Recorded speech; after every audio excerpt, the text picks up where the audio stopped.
मेरे दोस्तों, ईरान ने लात मार दी है तमाम मांगों पर। 15 मांगे रखी थी ना, 15 शर्तें डोनाल्ड ट्रंप ने रखी थी। गड़ापे का वीडियो देखिए, ईरान को लेकर क्या बयान दिया। मेरे दोस्तों, ईरान ने लात मार दी है तमाम मांगों पर। 15 मांगे रखी थी ना, 15 शर्तें डोनाल्ड ट्रंप ने रखी थी। भाई साहब मना कर दिया ईरान ने। यार दिल जीत लिया ईरान ने, कसम खुदा की। सुबह से मैं टेंशन में था कि यार ईरान मान न जाए, एकदम सारी शर्तें कबूल ना कर ले। दोस्तों, आगे बढ़ने से पहले मैं ये क्लियर बता दूं कि ईरान तो पहले ये भी नहीं मान रहा था कि हमारी बात हो रही है। ऑफिशियली तो मना कर रहा है, बात नहीं हो रही है। तो ये ऑफिशियली मना भी नहीं कर सकता, तो सोर्स क्या है? कहीं मौलाना आ जाए, भाई सोर्स तो तुम इजराइल का दे रहे हो। भाई इजराइल ही इस बात को खोल सकता है और कोई नहीं खोलेगा। सोर्स आपके सामने। इजराइल ने साफ कहा है, इजराइल ने बताया है, इजराइल की मीडिया ने बताया है, सोर्स वही है कि ईरान ने पाकिस्तान को यानी मीडिएटर को कह दिया है कि हम आपकी यानी अमेरिका की ये 15 शर्तें नहीं मान सकते, क्योंकि पहले उनको हमारी 5 शर्तें माननी होंगी। अल्लाह अकबर। भाई 15 की 15 पढ़ते ही ठुकरा दी ईरान ने कि हम नहीं मानेंगे। और IRGC के कमांडर सुबह से इजराइल पर हमला कर ही रहे हैं। अब आगे की सुने। ईरान ने कहा कि भाई 5 शर्तें पहले अमेरिका मानेगा हमारी, उसके बाद हम सोचेंगे। अब आप कहेंगे कि भाई वो 5 शर्तें क्या है ईरान की? अब सुनते जाइए और उंगलियों पर याद रख लेना।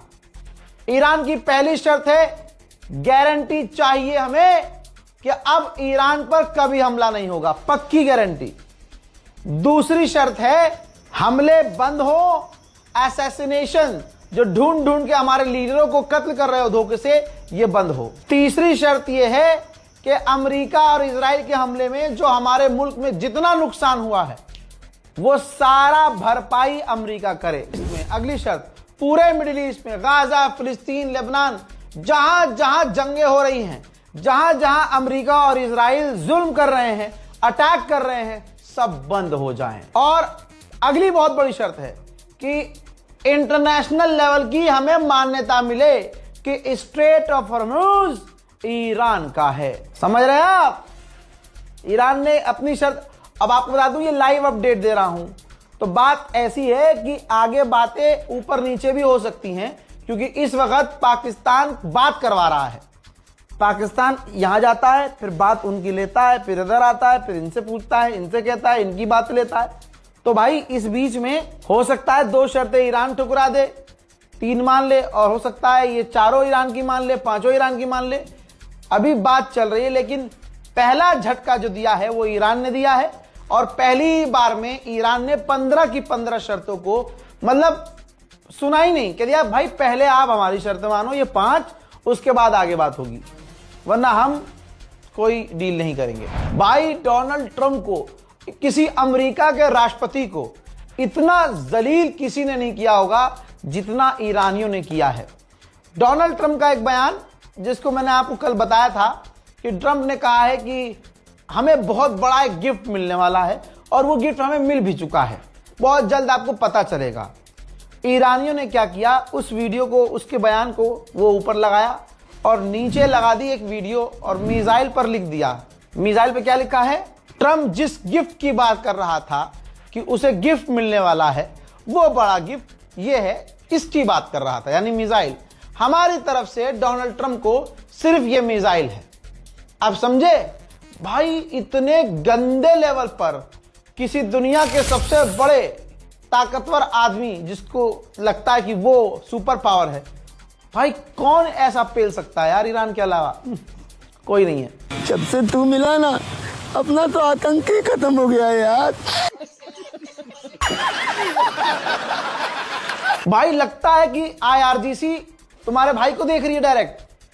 कोई तो है जो फारसी में ट्रांसलेट कर रहा है वीडियो। बताया था मुझे एक मेरे यार ने कि भाई यहाँ तुम्हारी जो है ट्रांसलेट हो रही है वीडियो, और टेलीग्राम के चैनलों में ईरान की जा रही है वीडियो। मैं तो मजाक समझ रहा था, यहाँ तो बहुत याद है, मैं बार बार डोनाल्ड ट्रंप को यजीद, शिम्र, करबला के वाकया बयान कर रहा हूं। तो भाई ये शिया समुदाय समझ पाएंगे, ये देखो, मिसाइलों के ऊपर जो करबला फिल्म है उसमें जो शिम्र का कैरेक्टर है वो ऊपर लगाया और शिम्र के नीचे डोनाल्ड ट्रंप की तस्वीर लगाई। यानी आज का शिम्र डोनाल्ड ट्रंप को बताया। समझ रहे हो? तो आप समझ सकते हैं ईरान बड़े लेवल पर फ्रंट फुट पर आके खेल रहा है। बस एक काम और कर दो ईरानियों, हालांकि ये चीज बहुत खतरनाक हो जाएगी। अगर यजीद का फोटो हो और यजीद का फोटो के नीचे तुम बिन सलमान का लगा दो यार, आया है रहने दीजिए, मत की जगह दिक्कत हो जाएगी और हालात खराब हो जाएंगे। नहीं नहीं नहीं, कंट्रोल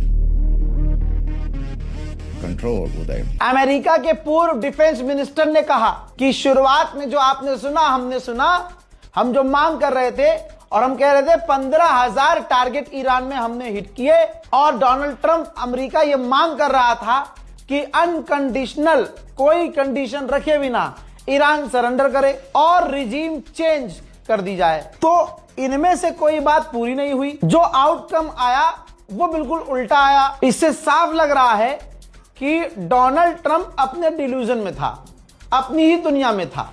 न टारगेट अचीव हुए, न रिजीम चेंज हुई और ऊपर से ईरान शर्तें और रख रहा है। ये तो उल्टा हम पर भारी हो गया है। उधर सऊदी अरब ने फिर से कहा है कि ईरान के ड्रोन फिर से आए थे, हमने उन्हें रोका है। उधर जॉर्डन ने भी कहा है कि भैया हमें भी पेला गया, भला हमें भी ड्रोन से हिट करने की कोशिश की, हमने भी ईरान के ड्रोनों को रोका है। हजरात आइए ईरान के सिविलियन साइट के हमले की कुछ तस्वीरें हैं और ये देखिए एम्बुलेंस। मैं ये खास आपको एम्बुलेंस दिखाना चाहूंगा।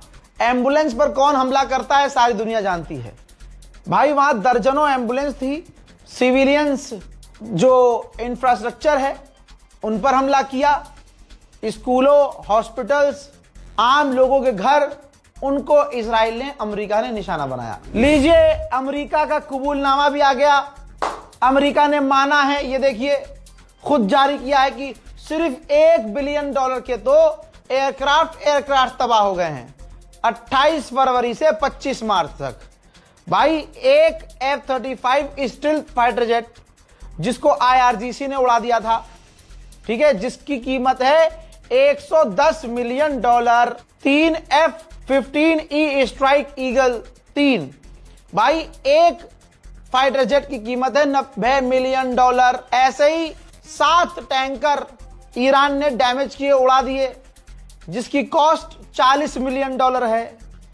और भैया MQ-9 रीपर 12 उड़ाए ईरान ने, जिनकी कीमत $30 मिलियन है। भाई $20 मिलियन का ब्लैक हॉक हेलीकॉप्टर उड़ाया। आप एक और चीज पर ध्यान दीजिए, ये जो पूरी अमेरिका की हवाई ताकत का नुकसान हुआ है ना, इसको आज तक किसी ने टच नहीं किया था। F-35 को कोई टच नहीं कर सकता था। तो जो अमेरिका का जो घमंड था ना, घमंड, वो पूरी तरह से, सोचिए ईरान हवाई ताकत में 0, लेकिन अमेरिका की हवाई ताकत को हवा निकालकर जमीन पर ईरान ले आया। जलवा है हमारा। हजरात आइए, हेलो माय फ्रेंड, औकात पे आ गया है। लीजिए रिपोर्ट देख लो भैया ध्यान से। अंधभक्तों, अगर तुम अपनी माँ की सगी औलाद हो, देखो पड़ोस की हो तो वो मुझे पता ही है पड़ोस की हो, लेकिन अगर पड़ोस की हो तो कोई बात नहीं है, तुम गैस तेल खूब इस्तेमाल करो। लेकिन अगर एक बाप की औलाद हो तो भाई इस पर जरूर बोलना और अभी से गैस, LPG और पेट्रोल इन सब का इस्तेमाल बंद करो, बाइकआउट करो मुल्लों का। भाई देखो भारत 2019 के बाद भारत पहली बार, मोदी सरकार अब पहली बार LNG ईरान से ले रही है। जो LNG हम पहले कतर से लेते थे मोदी जी, अब वो ईरान से ले रहे हैं। ये भारत का और भारत के जो हिंदू संगठन इतनी मेहनत कर रहे हैं, मुल्लों का बाइकआउट करना है। अब ईरान से ही ले रहे हैं यार, मुल्लों से। क्या करूं मैं तुम्हारा।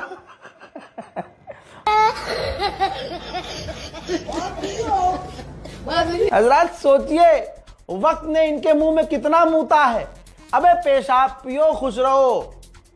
भारत में इनको भारत के मुसलमान पसंद नहीं है, साले ईरान का तेल लेंगे, इराक का तेल लेंगे, मुसलमान विदेशियों का तेल ले लेंगे, लेकिन भारतीय मुसलमान इन्हें पसंद नहीं आएंगे।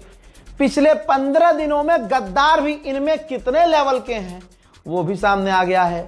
तो दोस्तों, औकात के नंगे दुनिया के सामने पूरी तरह से नंगे हो चुके हैं। ईरान के बुशहर न्यूक्लियर पावर प्लांट से 163 रशियन जो वैज्ञानिक और लोग काम करते थे, उन 163 और लोगों को रूस वापस निकाल रहा है, बुला रहा है। देखिए, वॉर एक्सपर्ट कह रहे हैं कि ईरान के कर्ग आइलैंड पर कब्जा करने का ख्वाब है, अमेरिका का प्लान है और उस प्लान पे वो काम कर रहा है।